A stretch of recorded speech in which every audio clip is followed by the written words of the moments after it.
Giants Postgame Live, brought to you by Hackensack Meridian Health. Keep getting better. My name is Madelyn Burke, alongside the Super Bowl champ Shaun O'Hara. The Giants went out to Chicago and fell to the Bears. 24-20 is the final score. And, you know, maybe, hey, you walked away, changed the channel with a couple minutes left in the game and thought, how did that happen? The Giants were up by 10, Shaun, 20-10, with 4 minutes left in the game and couldn't get it done. Yeah, I'm sick to my stomach. I got a bucket over here in case I chum in the middle of this. I'm still trying to wrap my head around another gut-wrenching loss on the road when they had the lead. Like you said, you're up 10 points. All you need is a defensive stop, and you get a couple of first downs on offense, and that's it. You know, you wrap this baby up and you go celebrate. But the Giants on offense, when Jackson Dart went down, and it was the only turnover of the game, the only fumble. But once Jackson Dart left the game, it was like the offense, you know, they started running the football well when Russell Wilson came off the bench, but then they had no answer. They could not throw the ball down the field. And there, even at the end, when you had a possession to try to go down and try to go get the win, not one single pass down the field. We had a drop by Wan'Dale Robinson. So it's just poor football at the worst point in time offensively, and it's gut-wrenching to see a team that has a chance to win a game. They're on the road. They got control of it, and you got to give this Giants offense credit. Like, they did a good job protecting Jackson Dart early in the game, and then maximizing using his legs. We all hope that he's okay. Obviously, he's in the concussion protocol. Right, you mentioned the concussion. Yeah, Jackson Dart left the game in the fourth quarter, was evaluated for a concussion, did not return. Russell Wilson steps in at quarterback, but before Dart did leave, he did score 2 rushing touchdowns himself. He leads, that's the most rushing touchdowns by a rookie quarterback in franchise history and counting, and we're only a few weeks into the season. He's only played, this is his 7th game. We're unsure exactly the severity. Again, the medical staff will continue to evaluate Dart, but he did not return to this game. Russell Wilson stepped in under center at quarterback. An interesting thing, though, you pointed out how the run game got going in the second half. The first half, the Giants only had 23 rushing yards, weren't able to get things going that way. They got things going in the passing game. The second half, 146 yards on the ground, getting that run game going. What changed there? Yeah, listen, in the first half, Jackson Dart was the running game. He was the leading rusher, and then obviously in the second half, it seemed like they started going with a little bit more quarterback under center, certainly when Russell came in there. But Tyrone Tracy really started to hit the ball, you know, downhill, and he started hitting the holes. Devin Singletary obviously had his big explosive play on that third down catch where he broke the tackle, got a block from Theo Johnson of the sideline. But it definitely felt like they were taking control of the line of scrimmage, and they were doing a much better job in the second half up front of getting a surge, getting that push that they didn't have in the first quarter. So, look, offensively, the one thing that has really kind of plagued this Giants offense the entire season has been the red zone efficiency. 1 for 4 again today on the road. They also went for it on 4th down, did not get it. They did not take the points early on, and then later on, they did kick the field goal. So it was just, it was not good situational football in the red zone. And the 4th down situations, again, if your coach says we're going to go for it, you have to get it on 1st down. Jackson Dart went for it on that one, 4th and 1. Threw a nice ball to Daniel Bellinger, and he could not secure the catch. So those situations ended up costing the Giants this victory. Absolutely. And the Giants fall in a heartbreaker 24-20. For more on this game, though, let's send it out to Chicago. The snowy, cold Chicago, where Paul Dottino and Howard Cross have more. Guys, what'd you see? Well, you know, Howard, when we're talking about this defense, we saw everything go pretty well till about 6 minutes left in the game. The Giants had a 20-10 lead, and up to that point, the Bears were 2 of 10 on 3rd downs and 1 for 4 on 4th downs. And then somehow they were able to make plays in the clutch in a little bit of a crazy kind of day weather-wise. Yeah, crazy day weather-wise, but the story of the day, even though the defense was having a hard time, was Caleb Williams, man. Caleb Williams was finding ways to like avoid sacks. They had him shut down and hemmed up so many times in the game, could not get him down. And later on in the game, in the last 6 minutes, that started to hurt him. It wasn't that he was looking for the pass down the field. He started to run the ball. If you don't get him down, big plays happen. Almost seemed like he was covered in Vaseline, didn't it? It looked like it pretty much. I mean, a couple of times they had him wrapped up and he spun out. Impossible. It was incredible to watch. Now, the other interesting number, again, during the same time period of this game, the Giants had only given up 3 offensive plays of 20 yards or more. Odunze had a 27-yard catch. That was it. And then, once again, some critical big plays at the end burned the Giants. Again, cannot get the quarterback to the ground. He's been able to get around and get out of plays over and over again, and that gives them time to get the ball down the field. I'm sorry it happened that way, but you got to find a way to get a guy like Caleb Williams to the ground. Real quickly, Howard, how did the weather affect this game, if at all? It was off and on throughout. You could tell when they were going away from us, or like to the left, if you were watching on TV, the ball was really flying because the wind was at the back. There was a lot of overthrows. When it's coming the opposite way, there were underthrows. They wouldn't even attempt kicks against the wind today. All right, Howard, I think we're going to try to get warm when we get back to New York. You guys, you're already warm.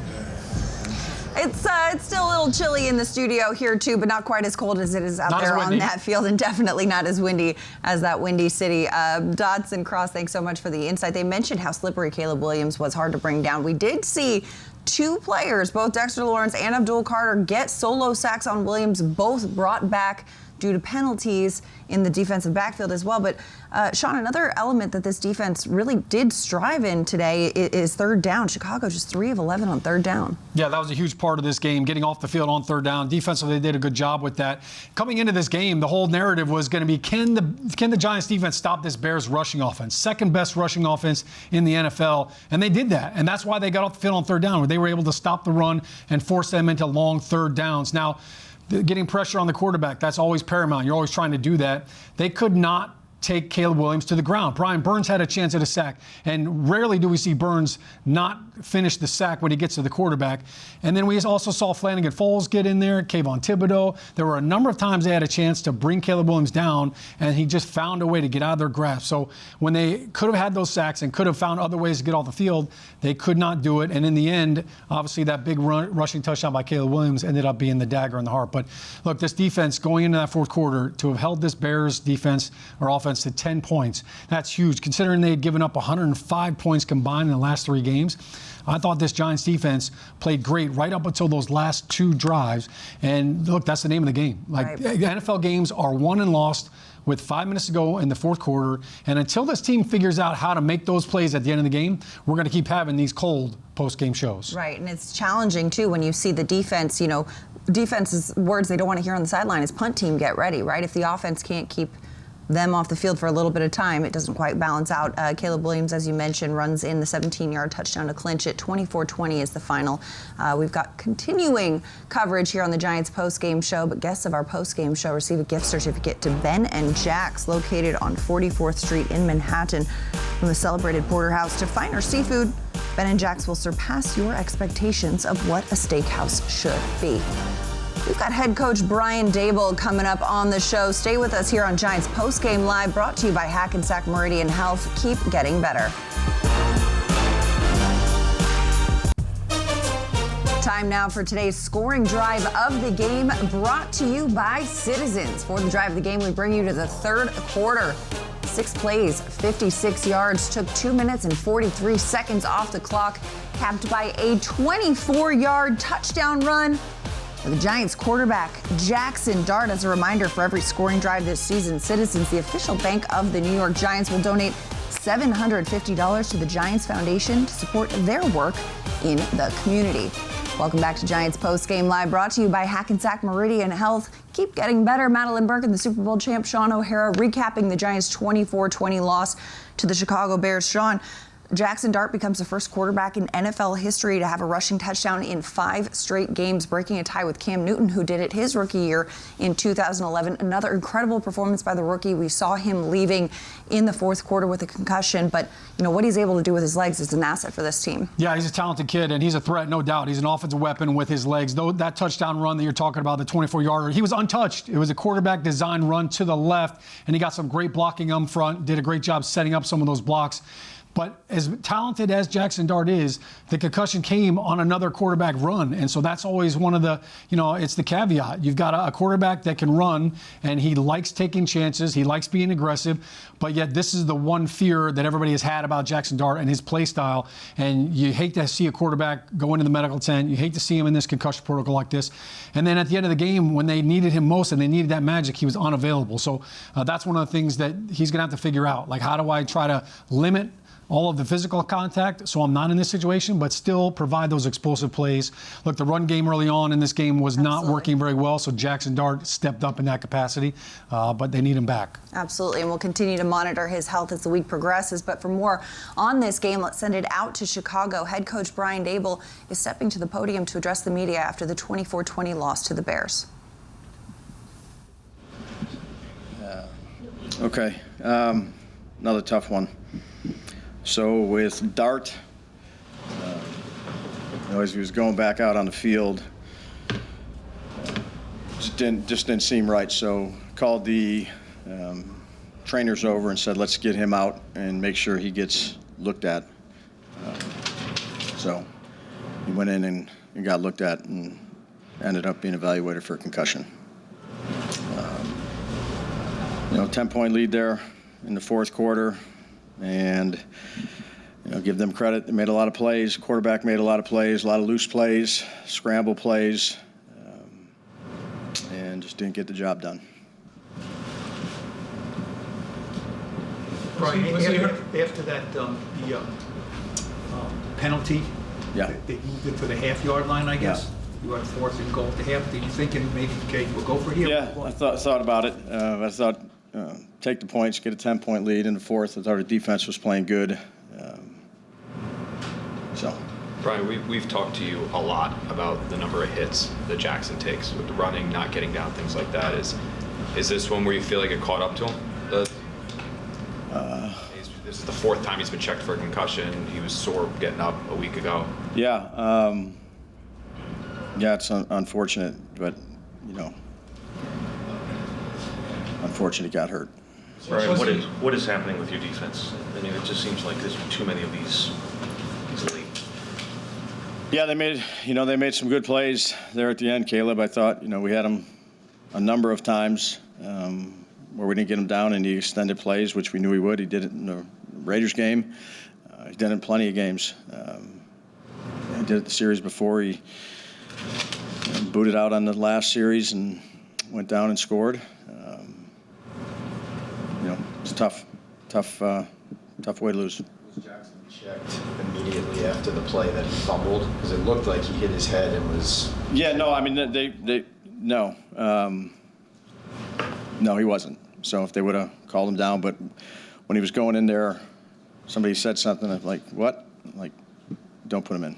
So you, just to clarify, you... Yeah, I did. did. Yeah. Coaches on the sideline, but... yeah, just took him out. During those 2 plays you're talking about? Like when he was back out playing? Yeah, I don't know when it was, Pat. It was in between a series, so didn't think it was good to go back out there. Well, I said make sure you go get checked by the doctors and brought the trainers over. That's what I did. You say unfortunate. Like a lot of people would say, well, if you keep getting your quarterback hit, like the likelihood that something happens like this, like obviously it's the 4th time he has been checked, will happen. What do you say to that idea? Yeah, I just say it's unfortunate he got hurt. Brian, I mean, is this sustainable, the way that he's playing? I know you don't want to dampen his competitiveness and you love his fire and all that stuff, but, I mean, he's not 250 pounds, and the hits that he's taken, they've clearly taken a toll to the point where now he's got a concussion and is going to miss time. Yeah. Look, I'm not sure exactly the play that had happened, Connor, so I'm concerned for the kid. What do you mean by that? I don't know the exact play that it happened for him relative to getting hurt or not getting hurt, but I don't know the play. I don't know the play. I don't know when it was. I mean, I just know that when he was going back out there, we were sitting around the huddle. I saw him. I got Ronnie over there to check him out. Brian, will Russell start next week if Jackson can? Yeah, we'll see. I mean, right now we just had a tough one here, Connor. We'll take a look at everything. Brian, just to be clear, he went back out for the next drive for 2 plays. Are you saying you saw it at the quarter break? Pat, I don't know when I saw it. I just saw it when we were huddled up there. The coaches were talking, and never put a guy out there that we thought was hurt. Brian, why do you think this team can't finish in close games? And what do you see happening late in these games that you guys can sort of get it back? Yeah, I mean, there was a number of things today. So there was, all three phases. Just didn't get the job done, Jordan. Well, you feel like you have the answer to get this turnaround? Yeah, but it hasn't been. So,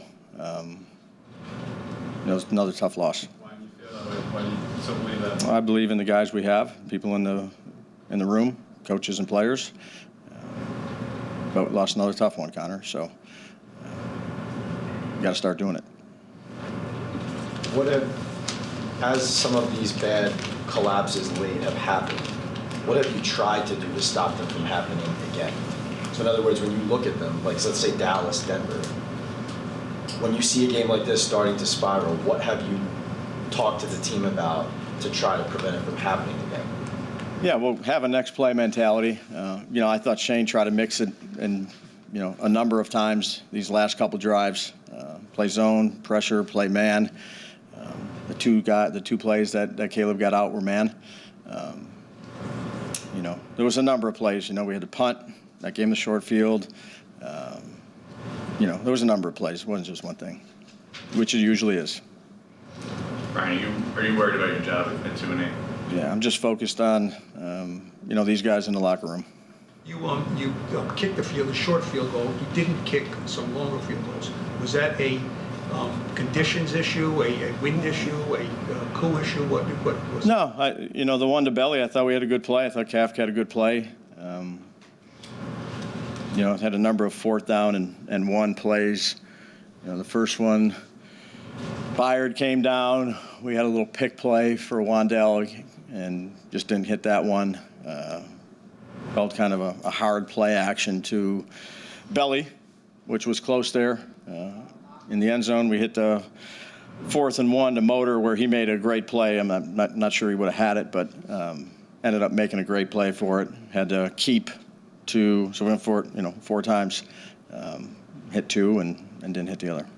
You've been in the locker room after these types of losses a lot. What's your message after the latest one? How do you keep getting through these guys, I guess, if the results don't change? Yeah, you just got to, they're tough losses, Dan. They really are. Everybody puts so much into it. The coaches put so much into it. The players, and it's painful when you have these endings.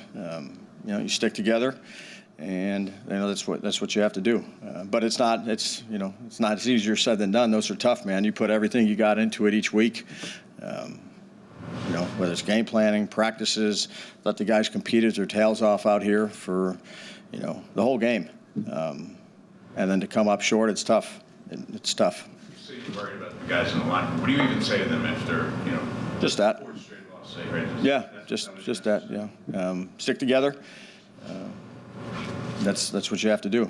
But again, there's a number of plays, a number of things that could have happened that usually don't happen when you lose the game or happen when you win the game. And the guys battled, but just didn't get the job done. How do you think Jackson was playing before? Playing good. Yeah. Dave, you guys have talked all about, the players have talked about the emotional lift Jackson has given them. What was that like to see him have to leave? Obviously, he was in the tent, but then to see that long walk as you guys are trying to drive down the field, do you feel like this team recovered emotionally from having seen him leave? Yeah, you're really in the moment, Art. We, you got to get ready to play, and Russ had to go in there and, have confidence in Russ. But never want to see any of you guys go down. Okay. All good? Thanks, guys.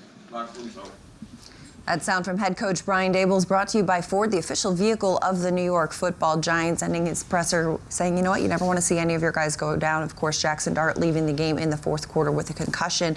Giants will continue to monitor his health this week as he leads into next week's home game against the Packers. But, Shaun, we were talking about this earlier, too. One of the interesting elements is late in the game, Russell Wilson took a sack that was pretty significant. It was the exact same play that the Bears defense came at Jackson Dart with earlier in the game. Yeah, it was a blitz off the right side, and look, to give the Bears credit, they had a great defensive scheme up front. They had linebackers inside that were dropping out, and they brought a pressure on the outside.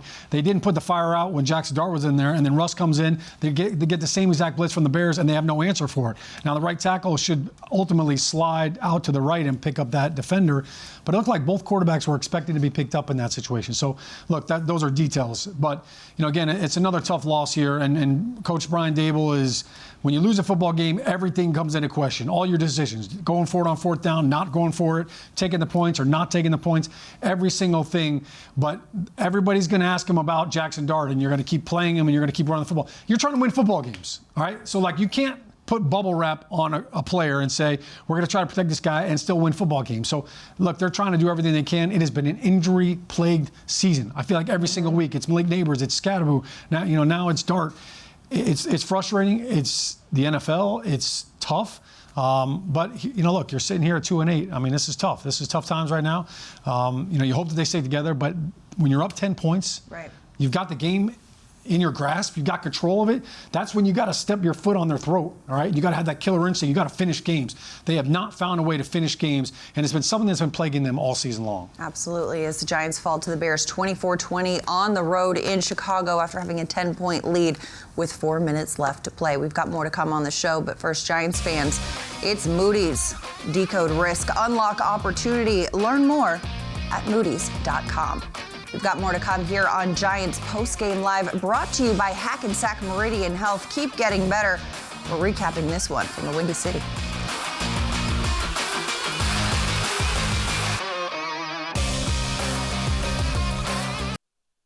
Talk about the play down the 41-yard catch there with Russ. Mm-hmm. Yeah, Russ gave me a chance, and I was able to make a play, break a tackle, and make a play.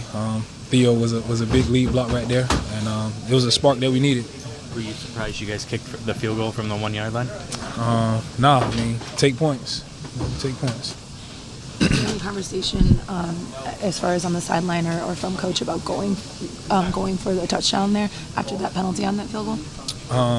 Maybe a little bit, but we decided to take the points. Devin, are you surprised to be in this situation again? I mean, it was only three weeks ago. You guys, had that loss in Denver. It feels like we're asking the same questions. You guys have to give the same answers. Is it frustrating to be in this same spot? It is, man. We go out there, we work so hard, we lay it on the line, and we just didn't get the result that we wanted. So what has to change? I mean, we just got to evaluate that, see what we didn't, the plays that we didn't make, and move forward and make those plays moving forward. You've been around Daboll a long time. Does this team still have confidence in him? I would say so. I would say we do. Welcome back to Giants Postgame Live, brought to you by Hackensack Meridian Health. Keep getting better. Madelyn, Burke, and the Super Bowl champ Shaun O'Hara recapping the 24-20 loss to the Bears in Chicago. That was Giants running back Devin Singletary.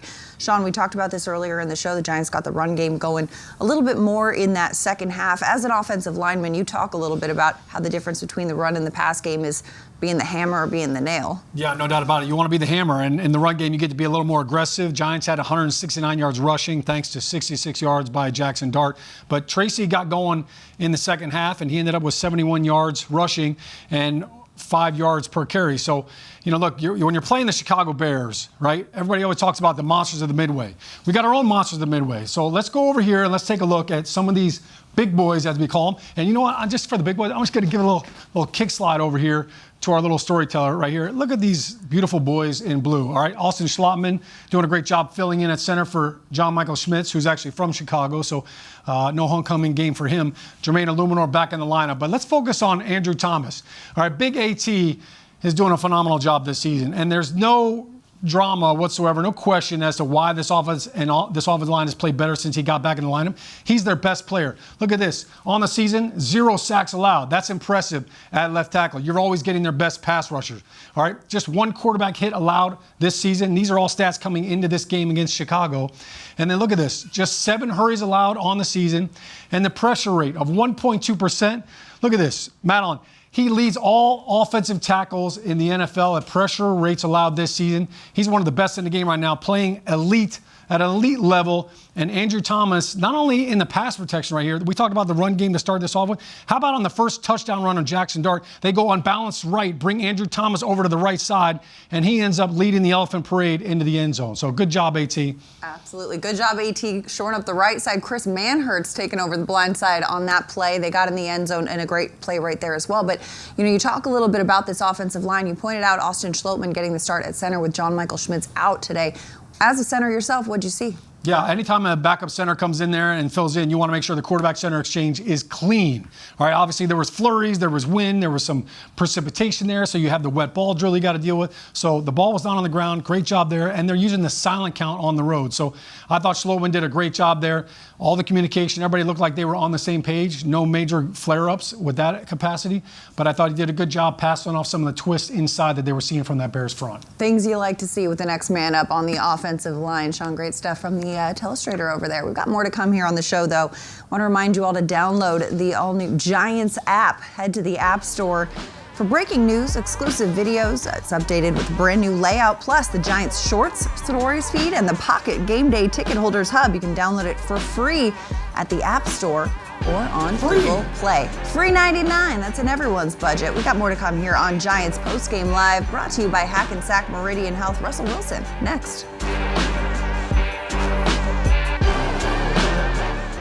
What were they doing those last couple of drives that you guys just couldn't get that last stop? I don't know. I feel like they made some good adjustments. They were testing a lot of our rules, in coverage, and I really feel like we bailed them out on a lot of our penalties. So, Brian, you guys. Self-inflicted. I'm sorry, I didn't realize you weren't done. You were crushed in Denver 3 weeks ago. Can you believe you're in a very similar spot here a couple weeks later? And how do you stop being in this spot? I don't know, man. I wish I had the answer, but it's like the fourth game we done, beat ourselves in the fourth quarter, putting together three great quarters and then coming and not finishing. I don't know. That's a tough question to answer. When you look at that, obviously you're looking within yourselves. Do you ever wonder? I mean, obviously the coaches are trying to send you a message, right? I don't know what Dave said afterwards. Obviously, it was a pretty crushing loss, but is it difficult to maintain your confidence in the coaching? Not that you're trying to blame somebody because you guys are making on the field, making the plays, but I mean, they're certainly in question right now, Dave's and the staff. I ain't really focused on, anything relating to the future. I'm really just focused on trying to get a win, trying to finish out these damn games. That's the only thing that really matters right now because we playing good ball, just not finishing, and that's the tough part. Do you feel like when the fourth quarter comes, you guys are pressing? That sound from Giants edge rusher Brian Burns, brought to you by Ford, the official vehicle of the New York Giants. Shaun, we heard him talking about, hey, you know what? I'm tired of seeing us beat ourselves. We've got to finish. He's such a leader, not only in this locker room, but on the field. Watching him play, he's having a defensive player of the year type season. This is the difference right here between good and great. That's the difference, all right? It's not a lot. No. That's it. The enemy of excellent is very good, and I don't know about you, but I think this man's been playing excellent. We see 11 sacks on the season, leading the NFL right now. This is only his second double-digit sack season of his career. His career high is 12.5. And we're only a few weeks in the season. You're halfway through the season. Leading the NFL in sacks coming into this game. He should have had another sack. He had a nice spin move inside on the right tackle, Darnell Wright. Could not bring Caleb Williams down. So that should be at 12 sacks, but he couldn't finish like we just talked about. Yeah. Second best in the league in TFL as well. Coming into the game, 14 tackles for loss. He added another one today. And listen, when you look at both of these stats right here, the 11 sacks and the tackles for loss, what that tells me is he's playing on your side of the line of scrimmage, right? These plays happen on the offensive side of the line of scrimmage. So he's penetrating. He's doing a great job with those go-go gadget arms. And he's throwing the little spider webs out there on those running backs and quarterbacks. Yeah, he gets sticky on it. 2 forced fumbles and 15 quarterback hits as well. Among the best in the league. Anytime you watch a Giants game, this man man just jumps off the film. Yeah, he's a tough guy to handle one-on-one, and you see a lot of teams chipping him with running backs, with tight ends, because these 15 quarterback hits, he added 2 more today against the Bears, so 17 total on the season. He's absolutely an impact player. Look, he's their defensive MVP and leading the NFL in sacks right now. He might be on his way to getting some more awards as well. Well, and when you consider the fact that these numbers are well relevant for a Defensive Player of the Year consideration, how much does a team's record go into that conversation when these awards are handed out? Well, I think the team record definitely helps. And you look at his production when he was in Carolina, but they were only winning 2 or 3 games. Now he's in kind of the same situation here. But obviously, that sack production will be a lot higher as you're playing the season through November, through December. If you're playing games and you've got a lead, now all of a sudden you're going after the quarterback because they're throwing the ball a lot more. If you're not on a good team, the other team's probably running the football a little bit more at the end of the game. So that can definitely change some of the production. But what Brian Burns is doing right now, everybody on the league is taking notice. Absolutely. Incredible statistical season from Brian Burns, such a leader on and off the field. And as he said, you know what, hopefully the Giants are going to find ways to keep finishing games down the stretch. But Giants fans want to remind you, join the Giants family for the 2026 season with a season ticket membership. Lock in your seats today. Just scan the QR code on your screen or visit giants.com/tickets. More to come here on Giants Postgame Live. Slay, how do you keep confidence in your coach and your coaching staff when this keeps happening, collapses at the end of games? I mean, coaches, at the end of the day, all they can do is prepare and call plays. The players are the ones that have to do, so a little bit of the responsibility and the onus is kind of on the players, to go out there and execute the plays that are called and make the plays when they come to us. What about the decision to kick a field goal on the goal line there? Yeah, I think, we've made it a 2-point game, or not a 2-point game, a 2-possession game, which, a lot of different ways to see that, but, that's the decision we went with in the moment. I think it gave us a chance there at the end to have a 2-minute drive, so, I can't really fault that. So you obviously bring it up that you've seen a lot of ups and downs here. Emotional punches. To lose your 4th game with a double-digit lead on the road. Can you even put it into words or emotions or anything, or is it just one of those things where it's just really hard to? It's really hard to put into words, but the bottom line is we got to find a way to close the door and keep it shut. When we have the opportunity to. Most guys get hurt all the time, but that was weird with the Jackson. He starts the drive and the quarter ends. Did you even know what was going on? When did you realize that he was out and it was going to be a change? I didn't really realize what was going on, to be honest with you, until they said that he was out of the game. But I think he obviously took a hit at some point. I'm honestly not even too sure what he went out with actually. Concussion. Oh, concussion. Okay, yeah. So he probably took a hit or something, and sometimes you go a couple plays and you realize you're not okay, and that's just probably what happened. Brian said Dable said he was talking to him and he noticed something was off. When you were in the huddle with him when he called the plays for the 2 before he went out before the end of the 3rd quarter, did you notice anything? Could you tell something was amiss? I don't remember if I was in for those 2 plays because I was in and out myself in the 3rd. So I don't think that I was in a game for those 2, if I'm not mistaken. Sorry. That's Giants wide receiver Darius Slayton. Welcome back to Giants Postgame Live, brought to you by Hackensack Meridian Health. Keep getting better. Madelyn, Burke, and Shaun O'Hara recapping the 24-20 loss to the Bears. We heard Slayton say he was in and out. He was dealing with a hamstring injury that had him on the sideline for a big chunk of the game. He did return, but Shaun, after struggling with drops, especially last week, came in a perfect 4 for 4, including a highlight play with one hand on the sideline. Yeah, that was a sick catch right there. We got a great visual right there. Shout out to our photographer catching that one where he kind of scooped it back into his body.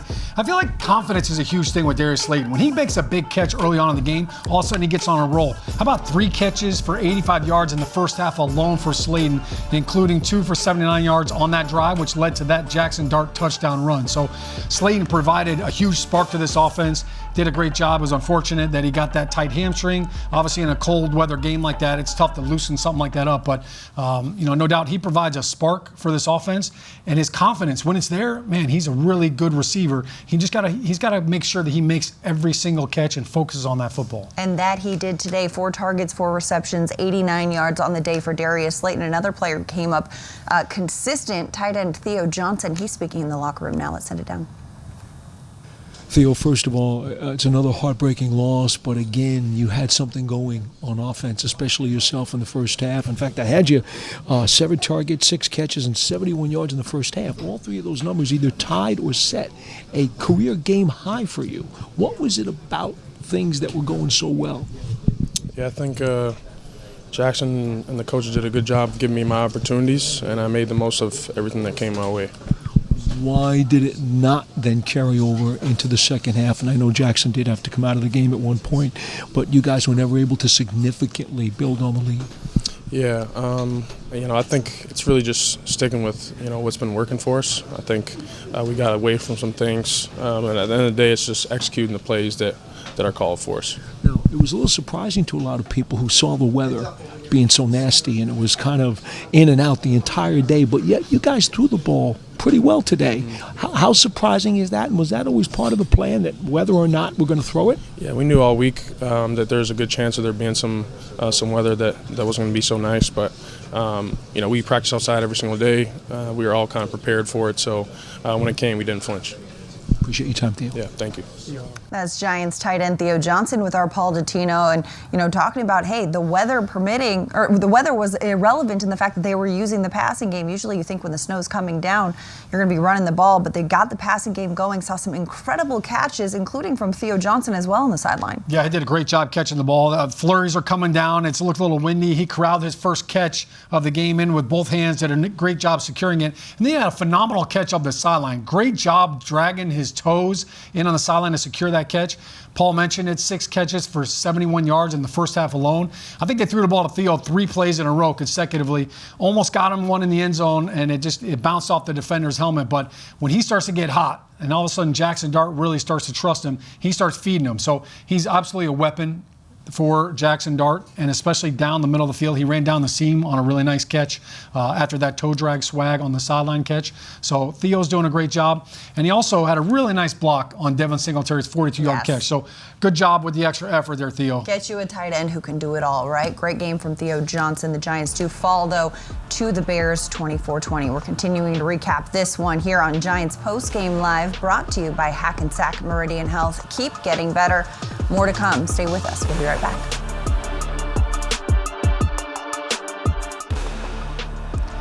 Welcome back to Giants Postgame Live, brought to you by Hackensack Meridian Health. Keep getting better. The Giants fell to the Bears 24-20 on the road in Chicago. Jackson Dart, the starting quarterback, left the game in the fourth quarter with a concussion, continuing to be evaluated. But quarterback Russell Wilson stepped in, finished the game. Let's send it out to Chicago to hear what Wilson has to say.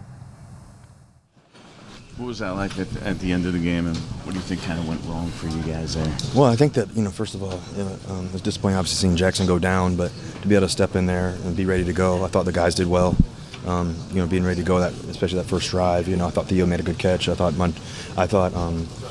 Motor's catch, when he ran the flat and I got outside the pocket, and I thought he was going to score there, going down the sideline. And, us getting all the way down to the 1, I thought that was a good drive.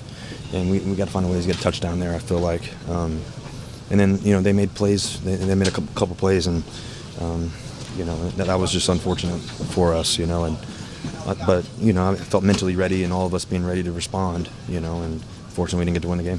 When did you realize that you might have to come in the game? After that drive, Jackson went down. I was trying to be prepared to go, You're talking about when he fumbled. Yeah, he made a great effort trying to make a play. He did a good job just trying to be tough and all that. And, I just was prepared. The thing is, you always have to be ready to go, And so I felt like I was really ready to go. And I thought Kafka, that first drive really gave me, a couple of really good plays early on and get going.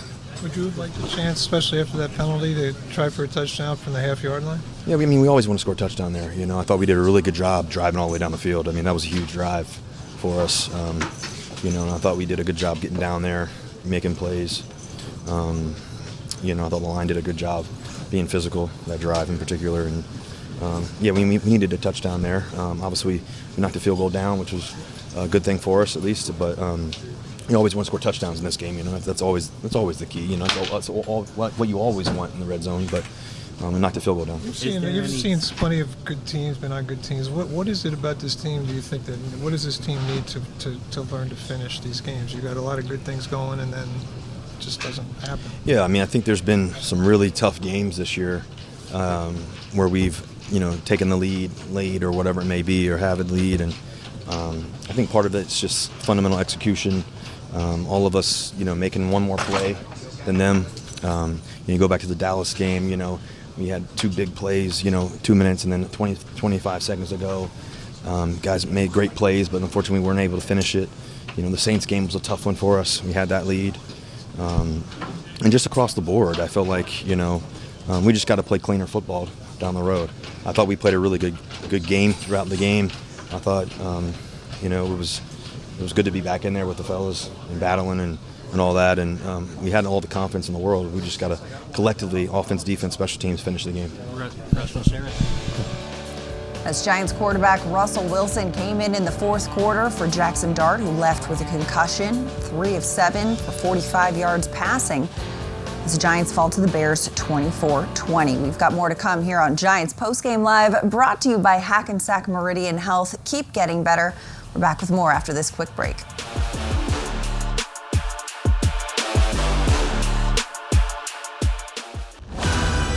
Time now for our HCL Tech Player of the Game, brought to you by HCL Tech, supercharging progress, the official digital transformation partner of the New York Giants. Player of the Game, Giants quarterback Jackson Dart, passed for 242 yards, rushed for 66 and 2 rushing touchdowns. It's his first career game with 2 or more rushing touchdowns. He now leads all rookie quarterbacks in franchise history with rushing touchdowns. Left the game in the fourth quarter with a concussion. We'll continue to evaluate that one to see if he's ready to go, Shaun. Yeah, I hope he's feeling better soon. 17 total touchdowns on the season. He's been instant offense for the Giants. Instant offense, and we'll see if he's available to go or if it'll be Russell Wilson at quarterback when the Giants return to MetLife Stadium next week to host the Green Bay Packers. And Shaun, conversation around this one, around the quarterback too. You got a talented quarterback.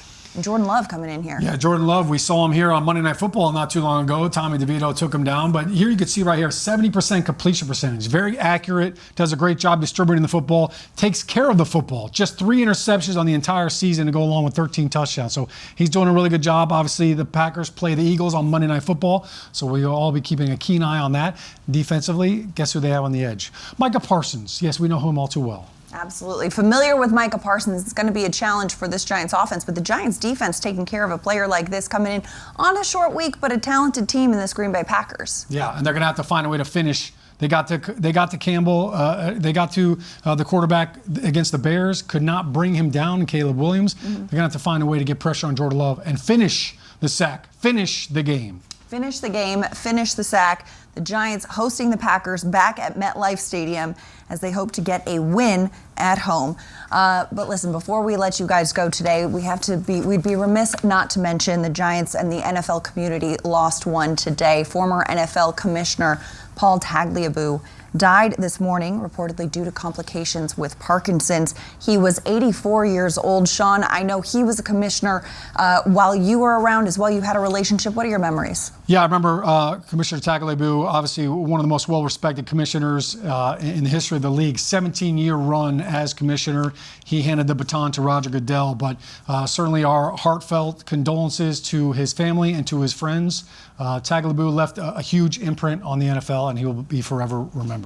A huge imprint on the NFL, on the game of football, and he will be remembered. He will be missed. But that is a wrap for our show today. Giants Postgame Live brought to you by Hackensack Meridian Health. Keep getting better. For the Super Bowl champ, Shaun O'Hara, I'm Madelyn Burke. Thanks for hanging out with us each and every week after Giants games. Giants fell to the Bears 24-20 was the final score today. But you know what? Turning the page. Got another one next week back at MetLife Stadium against those Green Bay Packers. We'll be back here every week with more Giants Postgame Live.